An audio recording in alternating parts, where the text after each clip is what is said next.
So, this week we learned about Invective, Oratory, and I decided to do my speech and my analysis and my argument on Donald Trump's announcement for presidency.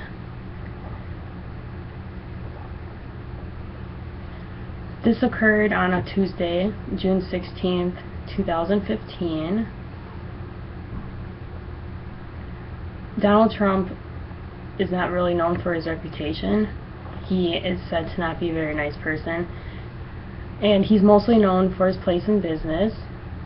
He started in the 1970s when he became involved in a big profitable housing project, and then in 1971 he gained control of his parents' company and then renamed it Trump Organization.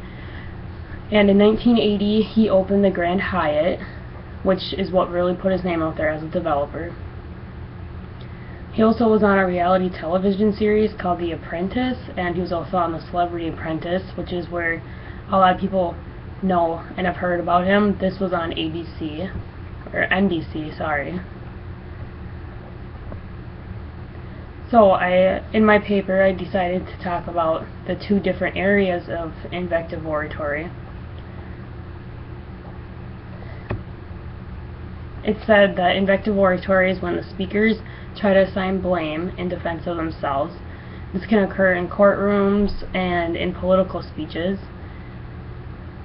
It's very common in defense cases from what our readings have shown, but there are other times that it does happen.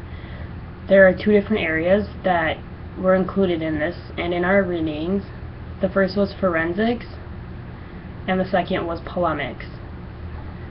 Forensics, according to Thomas Sloan, is when the speaker addresses a courtroom, usually a jury or a judge, to settle issues that surround a past event that happened.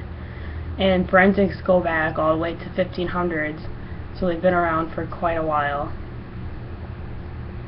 And there's different aspects of forensics and different definitions from different people. For example, for Aristotle, there were two forms of proof. He had inartistic and artistic, and he also focused a lot on ethos, pathos, and logos, which we learned about in other classes that we've taken in communication studies.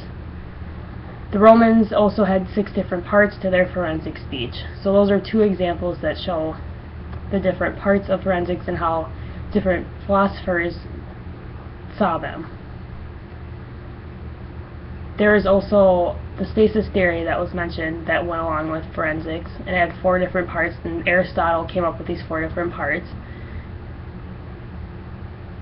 And the main part of this theory was that a proposal or an accusation is met with denial. The second aspect that went with invective oratory was polemics. I didn't understand polemics at first, and I had to listen to the lecture a couple times until it actually started to click.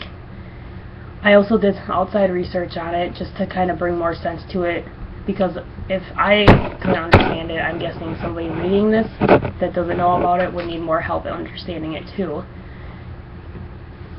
It is defined by the Merriam-Webster dictionary as an aggressive attack on or refutation of the opinions or principles of another.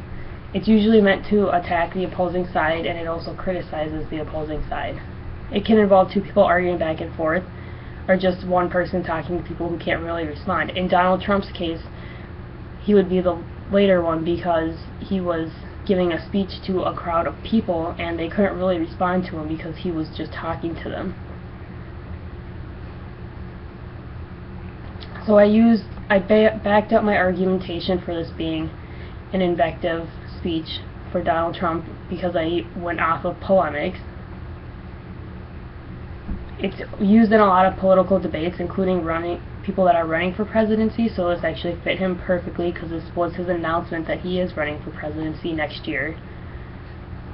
And polemic arguments have, the speaker has an invested interest in the outcome. So in Donald Trump's case, he's running for president, and his president run is what his intended outcome is, what he wants it to be. they also try and convince someone that the idea they're representing is the right one. So in Donald Trump's case, he's trying to convince the audience that he should be president in 2016. For example, he tries to get people to vote for him right in the beginning when he talks about China, and he says, China in a trade deal, they kill us. I beat China all the time. And he also mentions Obamacare a lot. He brings up a lot of important points that you should in a presidency announcement by saying, this is what's wrong with it, there's so much wrong with it. He goes on and on about how we have so many things wrong with our country and that he's going to change them. He doesn't really get too much into detail about how he's going to change them, but he touches on it a little bit. He also tries to appeal to everyone on an emotional level, because the things that he talks about are close to home for people. One of them that really stood out to me was that he talked about the unemployment rate, and he said our real unemployment rate is anywhere from 18 to 20%. That's right. A lot of people can't get jobs because there are no jobs. The unemployment rate is something our country has dealt with for a long time now. People are out of jobs. People that are out of jobs are going to be interested in how he's going to change this. He says that he's going to bring back the jobs from overseas, from China, from Mexico, and people are going to be working again, and our unemployment rate will not be so high. We have had a lot of issues with people finding jobs and everything, especially our unemployment rate, so this really hit home for a lot of people, I think. He also attacks the other side and talks about other politicians and says that there's something wrong with them and they're certainly not very good, and he's saying that since we have them representing us, that America will never be great again because of them. He actually attacks President Obama quite a bit and says that he's not a leader, and he says he's a negative force, and he's always been a negative force, and that he hasn't done a lot for our country, and Obamacare has made everything worse. People can't get to doctors, and all of that. He also focused on general charges more than he did on a specific charge, because he brought up all these different points about the troops, unemployment, Obamacare, trade law, all of these different things, so he kind of touched base on more than one specific thing.